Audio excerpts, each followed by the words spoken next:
अंतरिक्ष में आखिर मैटर इतना ज्यादा क्यों होता है और ये मैटर अंतरिक्ष में इतने बड़े पैमाने पर पाया क्यों जाता है?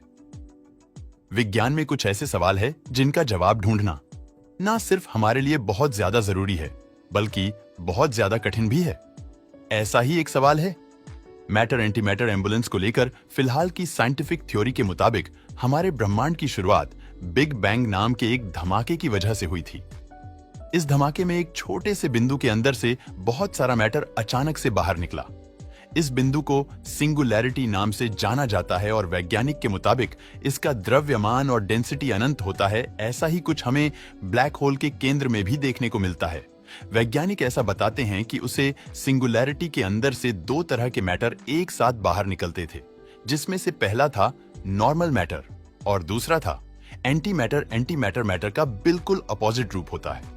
फॉर एग्जाम्पल, जिस तरह से मैटर की दुनिया में हमारे पास इलेक्ट्रॉन नाम का पार्टिकल होता है, वैसे ही एंटी मैटर की दुनिया में हमारे पास पोजीशन नाम का पार्टिकल होता है। इन दोनों की किसी भी प्रॉपर्टी में अंतर नहीं होता है, लेकिन बस इनका चार्ज एक दूसरे से पूरी तरीके से अपोजिट होता है। जिस तरह से एक इलेक्ट्रॉन का चार्ज नेगेटिव करता है, वैसे ही एक पॉजिटिव पार्टिकल का चार्ज पॉजिटिव होता है। जब मैटर और एंटी मैटर के पार्टिकल आपस में टकराते हैं तो 100% पूरे एनर्जी रिलीज होती है।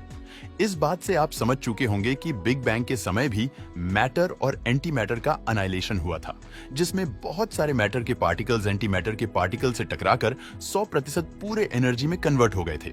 लेकिन किसी एक मिस्टीरियस चीज की वजह से हर 1 बिलियन मैटर के पार्टिकल्स में एक पार्टिकल एंटी मैटर से नहीं टकराया। यही चीज जब कंपाउंड होती गई तो हमें पूरे ब्रह्मांड में सिर्फ मैटर के ही पार्टिकल्स दिखाई देने लगे और एंटी मैटर मानो पूरी तरह से गायब ही हो गया। आज तक वैज्ञानिक इस बात का पता नहीं लगा पाए हैं कि ऐसा क्यों हुआ कि हमारे ब्रह्मांड में इतना सारा मैटर आ गया और एंटी मैटर की मात्रा ऑलमोस्ट 0 हो गई। कुछ वैज्ञानिक ऐसा मानते हैं कि इसका जवाब हमें क्वांटम फिजिक्स में ही देखने को मिलेगा। यही कारण है कि वैज्ञानिक बहुत तेजी से क्वांटम फिजिक्स की फील्ड में रिसर्च एंड डेवलपमेंट कर रहे हैं। रिसर्च में यह पता चला है कि मैटर एंटी मैटर एम्बुलेंस का कारण है न्यूट्रिनो नाम के पार्टिकल्स हो सकते हैं।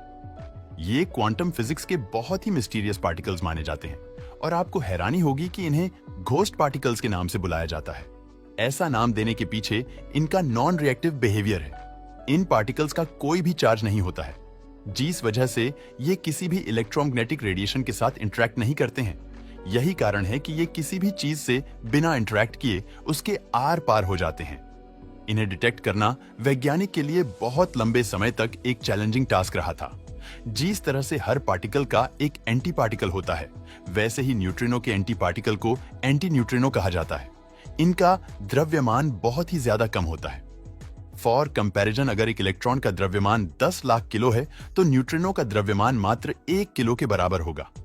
वैज्ञानिक बताते हैं कि ब्रह्मांड की शुरुआत में भी ये पार्टिकल्स रहे होंगे और शायद इन्हीं की वजह से matter anti matter ambulance create हुआ होगा।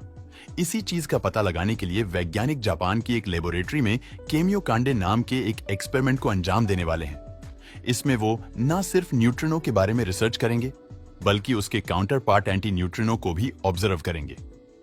ये पार्टिकल आमतौर पर सूर्य में होने वाले न्यूक्लियर फ्यूजन रिएक्शन और ब्रह्मांड में होने वाले किसी भी पावरफुल एक्सप्लोसिव रिएक्शन में रिलीज होते हैं।